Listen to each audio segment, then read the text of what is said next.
श्री गर्भ गीता। नमस्कार दोस्तों। गर्भ गीता कोई अलग ग्रंथ नहीं है, बल्कि इसका निर्माण श्रीमद् भागवत गीता के महत्वपूर्ण अंशों से ही हुआ है। माना जाता है कि सरल शब्दों में श्रीमद् भागवत गीता का निचोड़ गर्भ गीता में दिया गया है। गर्भ गीता का सही तरीके से पाठ हमें भवबंधन से छुड़ाकर मुक्ति का मार्ग दिखाता है। गर्भ गीता का पाठ करने से मनुष्य को संपूर्ण जीवन का सार समझ में आ जाता है तथा उसे भगवान के श्री चरणों में स्थान मिलता है। गर्भ गीता का पाठ करना या सुनना गर्भवती महिला के लिए अति उत्तम माना जाता है। हर एक गर्भवती महिला को गर्भ गीता का पाठ अवश्य करना चाहिए। इससे उनकी संतान अच्छे विचारों वाली बनेगी। इसलिए यदि गर्भ गीता को गर्भवती महिला सुनती है तो उसे एक अच्छी तथा संस्कारी संतान की प्राप्ति होती है। अर्जुन उवाच, हे भगवान, कृपया बताए कि प्राणी जब गर्भ में आता है तो वह किस पूर्व कर्म के कारण आता है। हे मधुसूदन, प्राणी जन्म के पूर्व गर्भ में रहकर कष्ट भोगता है और जन्म लेते समय भी असहनीय कष्ट पाता है। इसके उपरांत वह संसार में रहकर रोग पीड़ा भोगता है, उसे बुढ़ापा आता है और प्राणी की मृत्यु भी होती है। हे प्रभु जी, कृपया ये बताएं कि वे कौन से कर्म हैं जो प्राणी को जन्म मरण से रहित बनाते हैं। इसका उत्तर देते हुए श्री कृष्ण कहते हैं, हे अर्जुन, जन्म मरण का बंधन उन प्राणियों की नियति है जो संसार में लिप्त रहते हैं। ऐसे प्राणी संसार के नश्वर पदार्थों से ही प्रेम करते हैं तथा वे सांसारिक वस्तुओं की कामना करते हैं। प्राणी संसार की माया पाने की चेष्टा तो करता है, परंतु मेरी भक्ति पर ध्यान नहीं देता। इसके कारण वह बारंबार और अनेक योनियों में जाकर जन्म मरण का दुख उठाता है। अर्जुन उवाच, हे जनार्दन, सांसारिक मोहमाया से मुक्ति पाना तो बहुत कठिन है। माया चित्त हर लेती है। मन काम, क्रोध, लोभ, मोह और अहंकार रूपी विकार से घिरा मदमस्त हाथी है। तृष्णा रूपी शक्ति इसे प्रेरणा देती है। पंच विकारों में अहंकार प्रबल है, जो कि प्राणी को नरक में ले जाता है। हे प्रभु, इस मदमस्त हाथी को कैसे वश में किया जाए? मन को भक्ति में लगाने हेतु क्या उपाय करना उचित है? श्री भगवान उवाच, हे धनंजय, जैसे मदमस्त हाथी को वश में करने के लिए अंकुश की आवश्यकता होती है, उसी प्रकार मन को वश में करने के लिए अभ्यास द्वारा ज्ञान प्राप्त करना आवश्यक होता है। भक्ति और ज्ञान बराबर अभ्यास करते रहने पर ही प्राप्त होते हैं।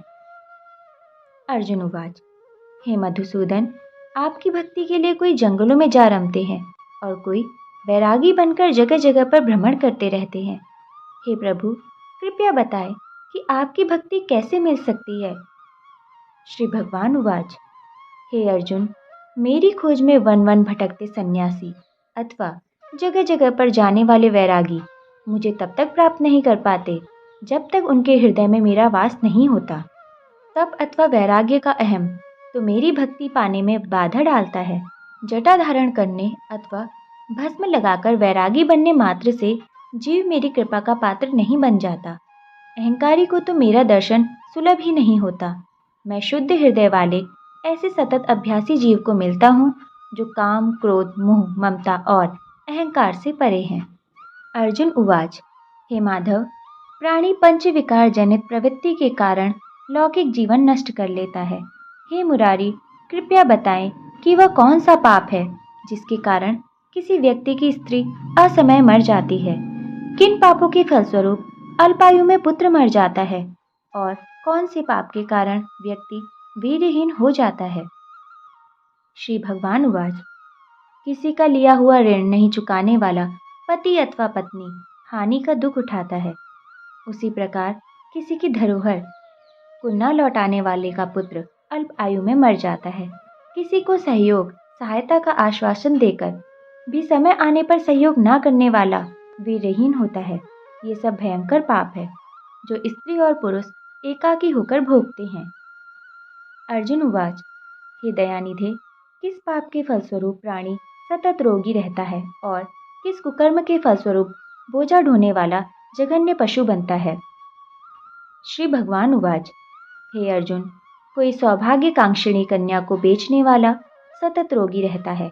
अभक्ष्य भोजन और मादक द्रव्य का सेवन करने वाला अधम योनि में जन्म लेता है। झूठी गवाही देने वाला भोजन बनाकर बिना भोग लगाए स्वयं भोजन करने वाला बिल्ली और सूकर की योनि प्राप्त करता है।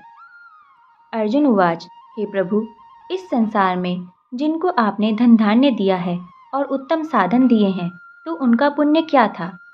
श्री भगवान उवाच, उत्तम रीति से सुयोग्य पात्र को स्वर्ण आदि दान करने वाला धन धान्य और वाहन आदि पाता है, और सत्य सनातन वैदिक रीति से सुयोग्य वर को विधि पूर्वक कन्यादान करने वाला उत्तम मानव योनि का अधिकारी बनता है।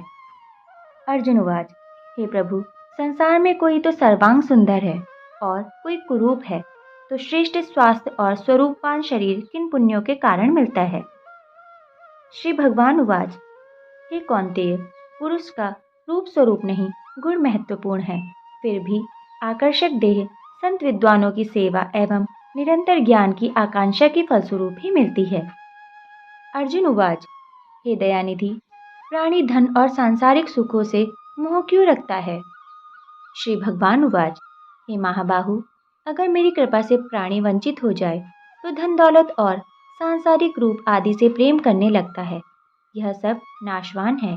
विवेकी साधक को इससे दूर रहना चाहिए।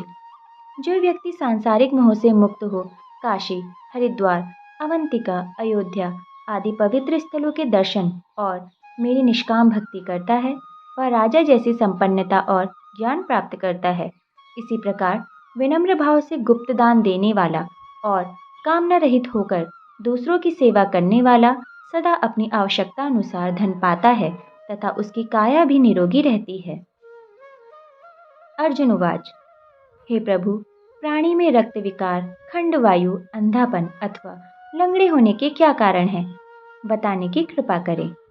श्री भगवान उवाच, हे धनंजय, मेरी शक्ति से परे माया, नशे व्यसनों में लिप्त रहने वाला और क्रोधी व्यक्ति रक्त विकारों को प्राप्त करता है तथा आलस्य में डूबे दरिद्री, शील संयम रहित व्यक्ति खंड वायु जैसे रोग से ग्रस्त होते हैं। इसके साथ ही पतिव्रत धर्म का उल्लंघन करने वाली स्त्री और संयम रहित पति में पंगुता और ज्योतिहीनता आती है। अर्जुन उवाच, हे जगत गुरु, कृपया करके गुरु दीक्षा के विषय में भी कुछ बताएं। श्री भगवान उवाच, हे कौन्तेय, तुम धन्य हो और धन्य है तुम्हारी माता। तुम्हारा यह प्रश्न संसार के लिए कल्याणकारी है। हे पार्थ, संयमी और इंद्रियों को वश में करने वाला कोई सिद्ध पुरुष जो ईश भक्ति और परोपकार में लगा हो, गुरु के रूप में धारण करें। अपने गुरु के मार्गदर्शन में मेरी आराधना कर व्यक्ति गुरु कृपा से मेरी भक्ति पाता है, और ऐसे प्राणी जो गुरु से विमुख हैं, वह सप्तग्राम को मानने का पाप भोगते हैं।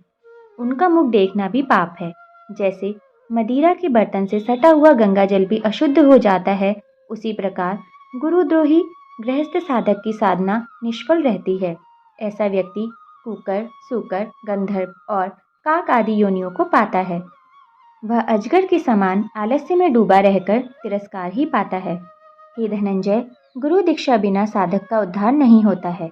मेरी भक्ति की इच्छा करने वाले को गुरु धारण करना उत्तम है। जैसे नदियों में गंगा, व्रतों में एकादशी और जीवों में मनुष्य तन श्रेष्ठ है, उसी प्रकार साधक की सिद्धियों में गुरु कृपा श्रेष्ठ है। गुरु सेवा का फल अश्वमेध यज्ञ से भी अधिक फलदायी है। इति श्री गर्भ गीता संपूर्णम।